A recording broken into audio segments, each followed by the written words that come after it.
भर नहीं सका। वो भिखारी हंसने लगा और उसने कहा, गांव गांव में गया हूं और न मालूम कितने द्वार पर कितने अहंकार पराजित हो गए, लेकिन तुम पहले आदमी हो जो मेरे पीछे आए हो और भिक्षा कर इस पात्र का रहस्य पूछते हो। मैं इस आदमी की तलाश में था कि कोई मुझसे पूछे, उसी के लिए मैं गांव गांव घूम रहा हूं, लेकिन कोई ये पूछता ही नहीं। इस भिक्षा के पात्र में कोई भी रहस्य नहीं है। और भिक्षा का पात्र उसने मेरे हाथ में दे दिया और उसने कहा, मैं एक मरघट से निकलता था और एक आदमी की खोपड़ी मुझे पड़ी मिल गई, उससे ही मैंने इस पात्र को बना लिया। और जैसा कि सभी जानते हैं, आदमी का मन कभी भरता नहीं, इसलिए ये पात्र भी भरता नहीं। इस कहानी से इसलिए मैं अपनी बात शुरू करना चाहता हूं कि जीवन में सबसे बड़े से बड़े रहस्यों में से समझने की जो बात है वो यही है, मनुष्य का मन जैसा है वो कभी भी भरने में समर्थ नहीं। मनुष्य की पीड़ा और चिंता और दुख और विषाद इसी तथ्य से पैदा होते हैं।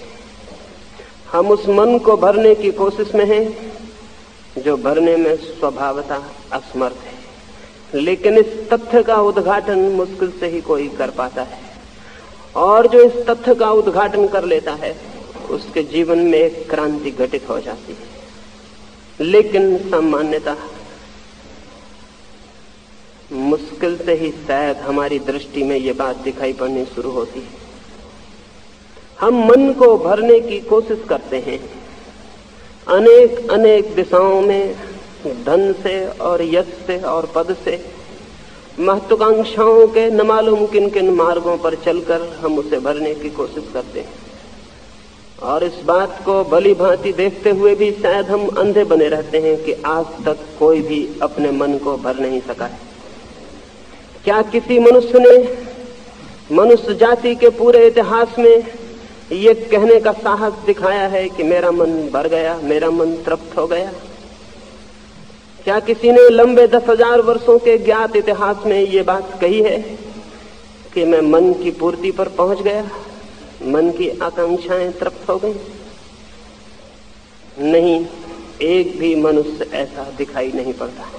और हर शेष मनुष्य की जीवन कथा मनुष्य के निरंतर खाली रह जाने की खबर देती। सिकंदर की जिस दिन मृत्यु हुई और जिस नगर में उसकी अर्थी निकली, उस दिन एक बहुत अजीब बात लोगों ने देखी। शायद वैसा कभी भी नहीं हुआ था और शायद आगे भी कभी नहीं होगा। सिकंदर की अर्थी को देखने लाखों लोग रास्तों पर खड़े थे। कोई साधारण आदमी न मर गया था, महान सिकंदर की मृत्यु हो गई थी, लेकिन लोग देख के हैरान हुए। उसकी अर्थी बड़ी अजीब थी। अर्थी के बाहर सिकंदर के दोनों हाथ लटके हुए थे और हर कोई पूछने लगा कि ये हाथ अर्थी के बाहर क्यों लटके हुए। सारे नगर में एक ही बात उठ गई। सांझ होते होते पता चला सिकंदर ने मरने के पहले कहा था, मेरे हाथ अर्थी के बाहर लटके रहने देना ताकि हर आदमी देख ले मैं भी खाली हाथ जा रहा हूं, मेरे हाथ भी भरे हुए नहीं। मेरी दौड़, मेरी विजय यात्राएं सब असफल हो गई, हाथ मेरे खाली। किसके हाथ भरे हुए कब गए? ये बात दूसरी है कि हम हाथों को अर्थियों के भीतर छिपा देते हैं ताकि कोई देख न ले कि ये हाथ खाली जा रहे हैं।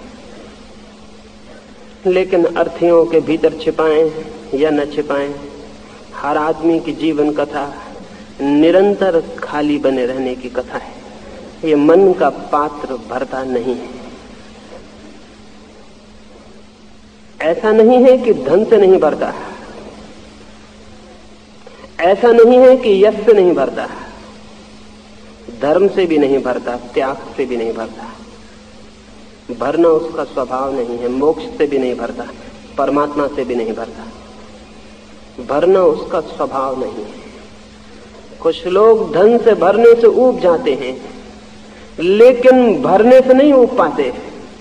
धन से भरने से ऊब जाते हैं तो सोचते हैं धर्म से भर ले।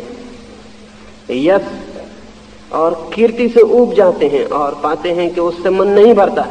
तो सोचते हैं त्याग और तपश्चर्या से भर ले, लेकिन मन अगर भरने में समर्थ होता तो धन से भी भर जाता और धर्म से भी भर जाता।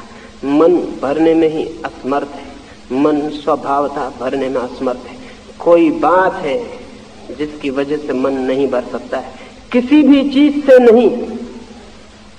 और जब तक इस तथ्य को कोई साक्षात नहीं करता है, इस समग्र सत्य को कि मन को भरना ही असंभव है, तब तक किसी मनुष्य के जीवन में कोई क्रांति फलित नहीं हो सकती, तब तक कोई मनुष्य आनंद को उपलब्ध नहीं हो सकता, तब तक कोई मनुष्य धार्मिक नहीं हो सकता। धार्मिक मनुष्य की शुरुआत इस बात से नहीं होती कि धन से छोड़ के हम त्याग से मन को भरने लगे। धन और त्याग दोनों की भाषा एक ही है।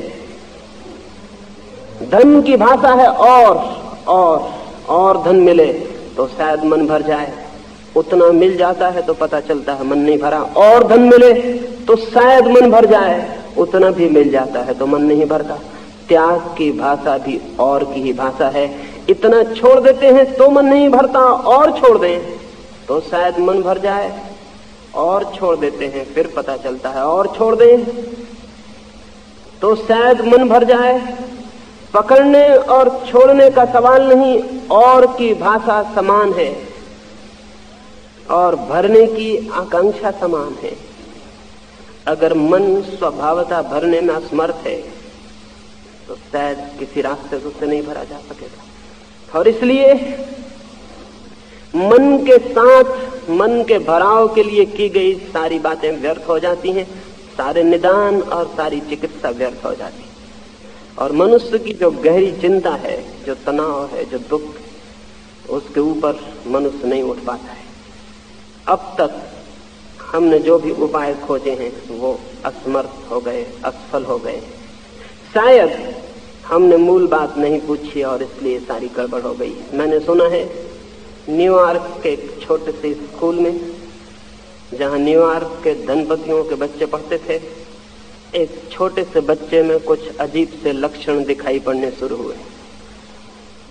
चिंता की बात थी, लक्षण ऐसे थे कि चिंतित हो जाना जरूरी था। उस बच्चे ने इधर कोई 15-20 दिनों से हर चीज काले रंग में रंगना शुरू कर दी थी।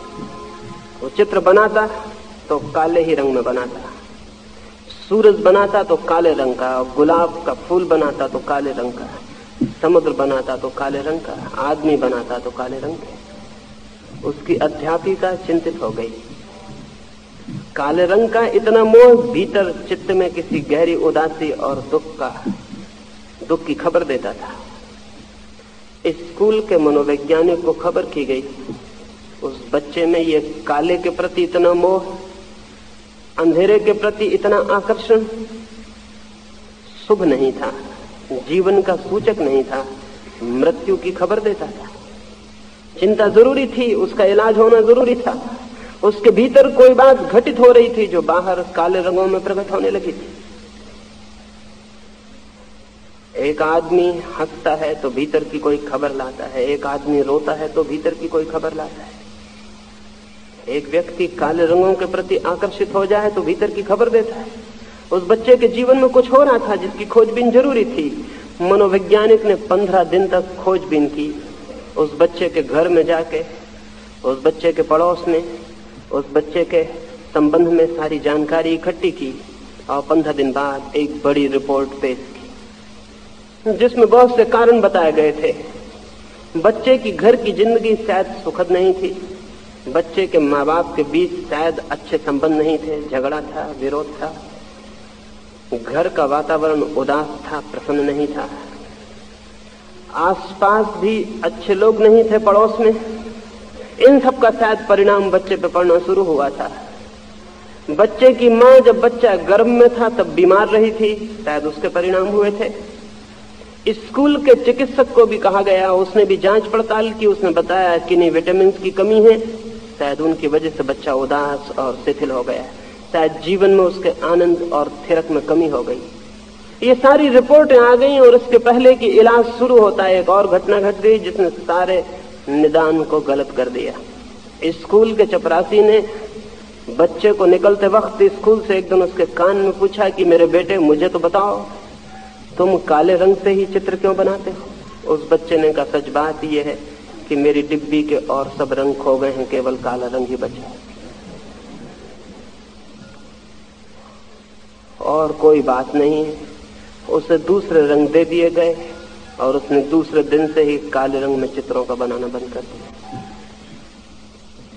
बात उतनी ही थी कि उसकी डिब्बी के और रंग खो गए थे, लेकिन इन विशेषज्ञों ने बड़ी बातें खोज निकाली थी और उन बातों के आधार पर अगर उस बच्चे का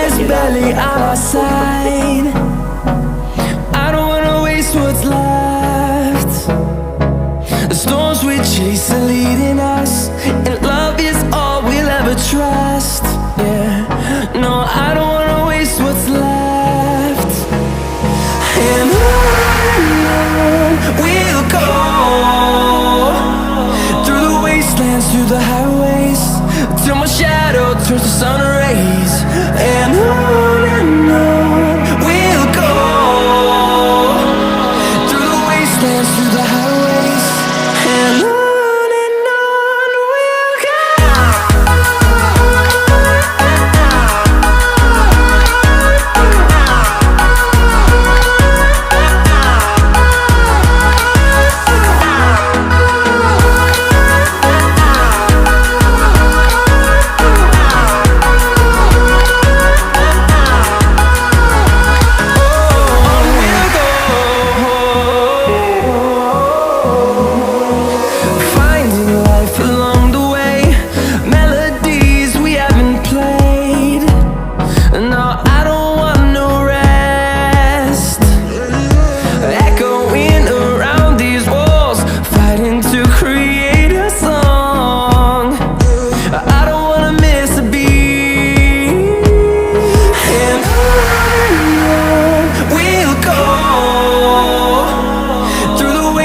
Through the highways, till my shadow turns to sun rays.